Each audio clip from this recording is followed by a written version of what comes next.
Hello everyone, this is doctor Mansi from Bharat homeopathy. आज हम बात करेंगे कुछ ऐसे फूड्स की जो आपके अस्थमा को ट्रिगर कर सकते हैं, जो आपके अस्थमा के अटैक को ट्रिगर कर सकते हैं और आपका अस्थमा का अटैक आपको एक्यूटली आ सकता है। सबसे पहले मैं आपको बता देती हूँ कि अस्थमा क्या होता है और अस्थमा का अटैक क्या होता है। अस्थमा होता है जब आपकी नलियों में, आपकी सांस लेने वाली नलियों में या फिर आपके फेफड़ों में सूजन आ जाती है और आपको सांस लेने में और छोड़ने में तकलीफ होने लगती है। आपके जो लंग्स होते हैं वो हाइपर वेंटिलेट करते हैं आपको सांस दिलवाने में, कि आपको सांस की दिक्कत ना हो। जो सांस आपकी थोड़ी थोड़ी उखड़ रही है उसको कंपनसेट करने के लिए आपके लंग्स ओवरवर्क करते हैं, जिसकी वजह से आपके लंग्स भी थक जाते हैं और आपके चेस्ट में भी पेन होने लगता है। जो आपके मसल्स होते हैं चेस्ट के वो भी सब पेन हो जाते हैं, जिसकी वजह से चेस्ट पेन, बैक पेन, छाती में ऑपरेशन, छाती में भारीपन, ये सब सिम्टम्स आते हैं। आपको थोड़ा सा ही चलने में आपकी सांस फूलती है, उसको बोलते हैं अस्थमा। इसमें क्या होता है, अस्थमा में अगर आप कोई भी ऐसी बाहर से छोटी सी चीज़ अगर आपके थ्रोट से अंदर चली गई या अगर आपके रेस्पिरेटरी ट्रैक्ट में चली गई तो आप उससे ट्रिगर हो जाते हो और आपके जो अस्थमा के सिम्टम्स हैं वो फ्लेयर अप हो जाते हैं। तो आपको बहुत ध्यान रखना होता है, अगर आपको अस्थमा है तो आपको वो सारी चीज़ें अवॉइड करनी होती हैं या फिर ऐसी जगहें अवॉइड करनी होती है जहाँ से आपका अस्थमा ट्रिगर हो सकता है। तो आज मैं आपको ऐसी 5 चीज़ें बताने वाली हूँ जो आपके अस्थमा को ट्रिगर कर सकती हैं, आपको उनसे बचना है। सबसे पहली चीज़, आपको पॉल्यूटेड एरिया या फिर डस्ट वाले एरिया से बचना है।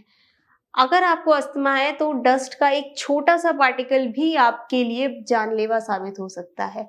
अगर डस्ट आपके अंदर जाती है तो वो आपके सिम्पटम्स को बहुत ट्रिगर कर देती है, आपके अस्थमा के अटैक को फ्लेयर कर देती है और आपको बहुत एक्यूट लेकिन सीवियर अस्थमा का अटैक आ सकता है, जो कि कंट्रोल करना बहुत मुश्किल हो जाता है।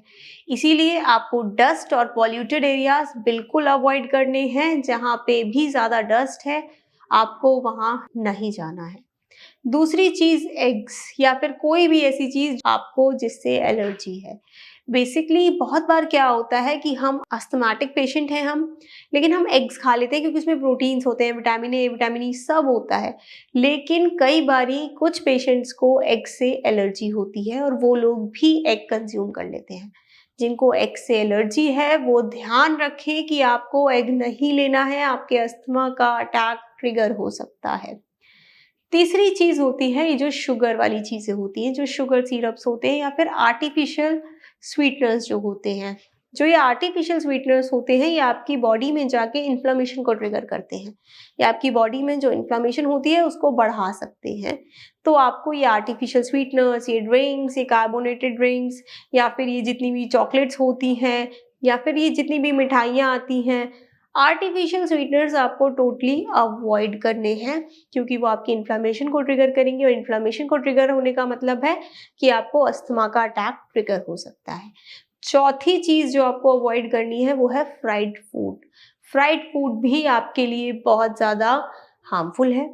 फ्राइड फूड कैसे कनेक्टेड है कि अगर आप फ्राइड फूड खाते हैं तो वो डाइजेस्ट करना बहुत मुश्किल होता है। वो आपको गैस कर सकता है, वो आपको ब्लोटिंग कर सकता है। अगर आपके स्टमक पे डिस्कम्फर्ट जाएगा तो स्टमक का डिस्कम्फर्ट आपके डायफ्राम पे पड़ता है। डायफ्राम एक मसल होता है जो आपके लंग्स के नीचे प्रेजेंट होता है, जो कि ब्रीदिंग में बहुत बड़ा रोल करता है, एक प्ले। तो अगर आप फ्राइड फूड ज़्यादा खाएंगे आपका स्टमक डिस्कम्फर्ट में जाएगा, आपका डायफ्राम का डिस्कम्फर्ट में जाएगा और आपको उतनी ही सांस लेने में तकलीफ होगी।